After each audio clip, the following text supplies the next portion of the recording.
everybody asks, how can you build muscle or gain body mass when you do not eat carbs? You rely only on animal product.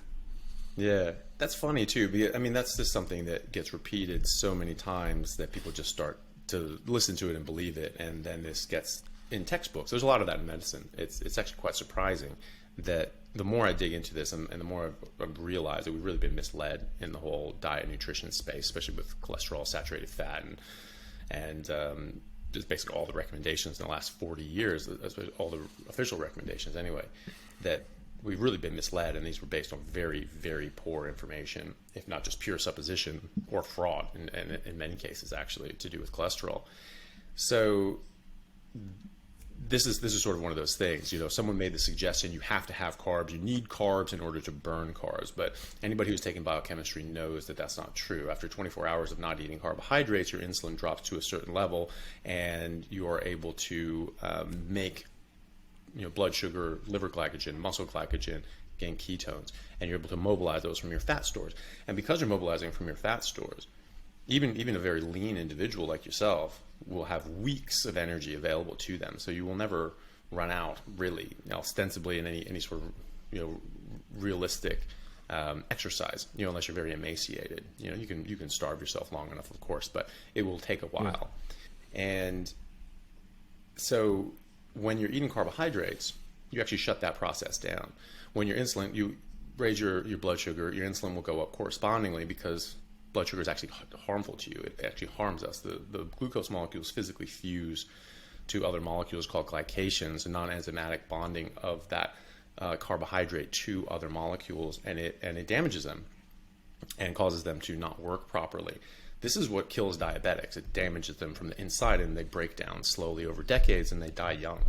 And so your body is trying to protect you from that. And even though it is protecting you, people are still dying from this. But the way it protects you is it raises your insulin. So it's trying to get this down. And so your insulin goes up, has a long half-life, usually stays up for around 24 hours if you have a big carbohydrate meal. And when that goes up, that blocks lipolysis, that blocks proteolysis. Namely, it shuts down access to your fat stores and only allows you to run on the carbohydrates that you have available. So in layman's terms, it turns you into takes you out of a fat burning metabolism and puts you in a fat storage metabolism. And so that's problematic when you're exercising or just going throughout your day, because now you can't access your fat stores. You've put a lot of energy into your fat, but now you can't actually access it. And so when you run out of blood sugar and liver glycogen and muscle glycogen, you will hit the wall. You'll feel very tired. Your blood sugar will go down, and you'll say, I have to eat, I have to eat, I have to eat. So you have a couple hours of glycogen available to you. And so you will run out of that quite quickly. Whereas if you are only eating meat, or just even in a ketogenic diet, and your insulin's low, then you're able to access your fat stores, and you can just go perpetually. And this is why people do intermittent fasting as well, because you're just running out the clock on that insulin. You're waiting out that, and then you make blood sugar and glycogen and ketones. So it's, anybody who understands biochemistry should understand that point and realize that we will make a perfectly adequate amount of carbohydrates. There are entire civilizations alive today that never eat carbohydrates throughout the course of their entire existence. The Inuit, then the Net, different African tribes as well. They just eat meat or drink blood. The Mongols, like Genghis Khan and the Mongol horde, they're still sort of living like that now. But during Genghis Khan's time and his his sons and descendants' times, they were just eating meat. They were just eating horse meat, drinking horse blood, and some fermented mare's milk products. They took over the largest contiguous empire that's ever existed, most of Asia, most of Europe, and they held it for hundreds of years, and only eating meat. And these guys were monsters. These guys were like on average 6'4", and you read books about Genghis Khan and how dominant they were in wartime. A lot of it was attributed to the way they ate, because they were very well nourished. They were very well fed, whereas they're fighting against peasant armies that are just getting gruel and things like that. And so they just weren't matched up in that sense. But they were also they have to stop 4 times a day and cook, and they had fires and all these sorts of things. So it was very burdensome. Moving an army around is very obvious where these people were. Whereas, the Mongols could just go up. They didn't have cook fires. They didn't have fires at night. They didn't have to stop 3 times a day. They just went, and then all of a sudden they just showed up and wiped out an army. So, there's a lot of advantages to this, specifically to building muscle. Think of it this way. Muscle is meat. Animals are meat. We are animal tissue. We are animal flesh. We are meat. When we eat, we're trying to build and maintain meat. So what has all of the nutrients, nutrition, and ingredients to make meat? Meat, right? Yeah, so obviously, we don't have to have play games of chemistry with plant material and try to turn plant material into animal material. We're just getting animal material and taking it straight across. So, you're getting all the protein, all the cholesterol. People don't realize how important cholesterol is for muscle building. Cholesterol is the precursor to all your major hormones, such as testosterone, estrogen, progestogens, cortisol, your glucocorticoids, mineralocorticoids. Everything made in your adrenals all comes from cortisol. There's something like 27 intermediary hormones in between cholesterol and testosterone that they sort of change successively, and you get to testosterone, and then that's turned into estrogen.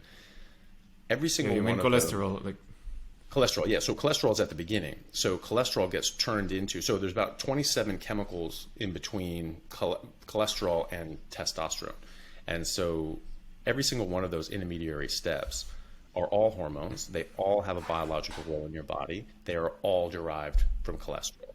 Like pregnenolone, DHEA. Those are things that we people more commonly hear about from the supplementation side of things. Those are precursors to testosterone, but they have a specific role in your body as well. They all come from cholesterol. So cholesterol is very, very important as well. We make it, but we only make about 70% of what we need. So we need to get more from our diet. And saturated fat is a very, very good energy source. It's very energy dense, and we are able to run on ketones. It's very efficient to run on ketones, especially for your brain and your heart. Your muscles need glycogen, but you replenish your glycogen, and that's the thing that people don't understand is that through gluconeogenesis and other processes, you are actually replenishing your blood sugar and your glycogen all the time. So, whereas if someone carbo loads and fills up their liver with a lot of glycogen, it's been shown that they'll have 3 times the glycogen as say I would, right? Because I don't eat carbohydrates. However, my glycogen level stays rock solid. It does not move. Whereas theirs will go down. And because their insulin is high, they won't be able to replenish that. So eventually they'll hit the wall. They won't be able to make any more energy. And that's what people say. They hit the wall. They run out of energy. They can't go anymore. But if you push and you push and you push and you push, then you can break through the wall, get your second wind and your runner's high. People say this just feels amazing, and you can just work out and run forever. What that is biochemically is that you've eaten carbohydrates, your insulin is up, and you've run out of glycogen, and your blood sugar is dropping, and you can't access any other of your fat cell stores. And so you feel rotten. Most people stop there. But if you keep pushing, normally it takes insulin about 24 hours to drop down and for you to kick over into your proper metabolic state where you can access your fat stores. But if you keep pushing, you can actually force that, because you'll die otherwise, right? You have to be able to mobilize energy. And so once you do that, you basically go into the state that someone in ketosis will be in all the time. So I live in my second wind. I'm always in my runner's high. So I always feel great. And when I'm working out, the more harder I work out, the more energy I'm burning, because my body will just produce sitting here talking to you, my body's producing the exact amount of energy I need to sit here and talk to you. If I start working out, it will increase my energy production to meet the demand of what I'm doing. And so the harder I work, the more energy I'll burn and the better I'll feel. I mean, this is why people take stimulants and amphetamines and things like that, because it actually makes you feel better when you burn more calories. And so when you're burning energy, you feel better. So the harder I work, the more energy I burn, the better I feel, the harder I want to work. And that in turn makes me burn more energy and feel better. So it's this positive feedback loop. And I just want to push myself and push myself and push myself, because I actually feel better doing it at the time. And as far as muscle building is concerned, I mean, look at the golden era bodybuilders, like Gironda and Serge Nubret and things like that. They were just steak and eggs guys. They just ate like steak and eggs. Serge Nubret would eat 6 pounds of horse meat a day. And this guy was just absolutely jacked. He was Arnold Schwarzenegger's body idol. When Arnold Schwarzenegger was coming up, he idolized Serge Nubret, and he actually got a lot of his, sort of techniques from him. And he actually was a big steak and eggs guy as well, even though he, slandered himself on the Game Changers diet. It's like, oh, if only I was vegan, I would have been so much better. Nonsense. He just ate meat the whole time. He talks about it in the Pumping Iron movie that he did, is that he needs to get all this meat in, but he said he couldn't eat a whole bunch at a time. So he just had to sort of eat a lot of meat meals throughout the day to meet his demands. So you got those famous photos, like black and white, the old school, like the beginnings of 1900, like these photos. I know that they were mostly carnivores, or as you say, like ate plenty of meat, of eggs. Yeah, exactly. Yeah, and the original Greeks in the original Olympic Games, you read records of these, like what they would train on when these athletes were getting ready for the original Olympic Games.